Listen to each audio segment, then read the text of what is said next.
Hi friends, ఈ వీడియోలో మనము రోజువారీ రాశి ఫలాలలో సింహరాశి వారి గురించి తెలుసుకుందాం. అంతకన్నా ముందు చిన్న రిక్వెస్ట్ ఫ్రెండ్స్, ఈ వీడియో మొదటగా చూస్తున్నట్లయితే లైక్ చేయండి, షేర్ చేయండి, అలాగే సబ్స్క్రైబ్ చేయడం అసలు మర్చిపోవద్దు. మీ యొక్క సపోర్ట్ నాకు ఎంతో అవసరం. ఇక సింహరాశి వారికి ఈరోజు చూసుకున్నట్లయితే వృధా ప్రయాణాలు చేయవలసి రావచ్చు, కాబట్టి ప్రయాణాలను మీరు ఎంచుకొని మాత్రమే ప్రయాణాలు చేయవలసి ఉంటుంది. అలాగే దైవ అనుగ్రహంతో కొన్ని ముఖ్యమైన పనులు పూర్తి చేయగలుగుతారు. కుటుంబ సభ్యులతో చిన్నపాటి మాట పట్టింపులు కలిగే అవకాశం కనిపిస్తుంది. ఇక స్థిరాస్తి కొనుగోలు ప్రయత్నాలు ఎవరైతే చేస్తున్నారో అవి వాయిదా పడతాయని చెప్పవచ్చు. అలాగే వృత్తి ఉద్యోగాలలో ఎవరైతే ఉన్నారో వారికి అదనపు పనిభారం వలన తగిన విశ్రాంతి లభించక కొంత మానసిక ఒత్తిడికి లోనయ్యే అవకాశం కనిపిస్తుంది. ఈరోజు సింహరాశి వారికి దైవచింతన పెరుగుతుంది. దేవాలయాలను సందర్శిస్తారు.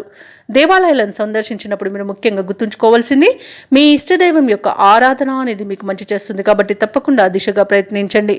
ఈరోజు సింహరాశి వారికి అతి ఆత్మవిశ్వాసం వలన నష్టాలను, అవమానాలను ఎదుర్కొంటారు. అలాగే కోపాన్ని అదుపులో ఉంచుకోవడం వలన మీకు మేలు జరుగుతుంది. అలాగే తొందరపాటు నిర్ణయాలు చేయకండి.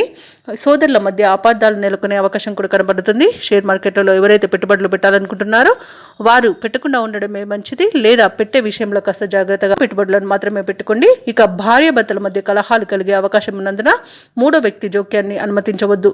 పెద్దల సలహాలు మీకు ఈరోజు మంచి అమూల్యమైనవిగా తోస్తాయి. ఇక విదేశాలలో ఎవరైతే విద్యాపరంగా, వృత్తిపరంగా, వ్యాపారపరంగా నివసిస్తున్నారో వారికి ఇబ్బందులు తప్పకపోవచ్చు. ఇక విదేశీయానంలో కూడా ఇబ్బందులు అనేవి ఉన్నవి, కాబట్టి వాయిదా వేసుకోవడం మంచిది. ఇక సినీ రంగం వారికి మోసపోయే అవకాశం కనిపిస్తుంది. భూక్రయ విక్రయాలలో ఎవరైతే రియల్టర్స్ ఉన్నారో వారు నష్టపోతారు.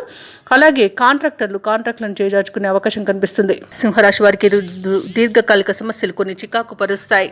కార్యక్రమాలలో ఆటంకాలు ఎదురవుతాయి. బంధువులతో విరోధాలు తప్పకపోవచ్చు. కుటుంబంలో వ్యతిరేక పరిస్థితులు నెలకొంటాయి. అలాగే మీపై ఒత్తిడిలు అనేవి ఈరోజు చాలా పెరిగే అవకాశం కనిపిస్తుంది. ఆర్థిక పరిస్థితి సాధారణంగా ఉంటుంది. ఇక వ్యాపార వాణిజ్యవేత్తలు ఎవరైతే ఉన్నారో వారికి వ్యాపారాలలో నిరాశ మిగులుతుంది. ప్రభుత్వ ఉద్యోగస్తులు ఎవరైతే ఉన్నారో వారికి విధి నిర్వహణ కష్టసాధ్యంగా ఉండవచ్చు. ఈరోజు పారిశ్రామికవేత్తలకు, రాజకీయవేత్తలకు కొన్ని చిక్కులు ఎదురవచ్చు. విద్యార్థులకు గందరగోళ పరిస్థితులు అనేవి నెలకొంటాయి. ఇక మహిళలకి కుటుంబ సభ్యులతో విభేదాలు కలిగే అవకాశం అధికంగా కనిపిస్తున్నందున కాస్త ప్రశాంతంగా ఉండడానికి ప్రయత్నించండి. ఇక సింహరాశి వారికి ఈరోజు అదృష్ట రంగు ఎరుపు, ప్రతికూలమైన రంగు ఆకుపచ్చ, అదృష్ట సంఖ్య 5. ఈరోజు సింహరాశి వారు సుబ్రహ్మణ్య అష్టకాన్ని, లక్ష్మి అష్టోత్తర శతనామావళి పఠనం చేయడం వలన మంచి శుభ ఫలితాలను పొందుతారు. పనులలో ఉన్న ఆటంకాలు కూడా తొలగిపోతాయి.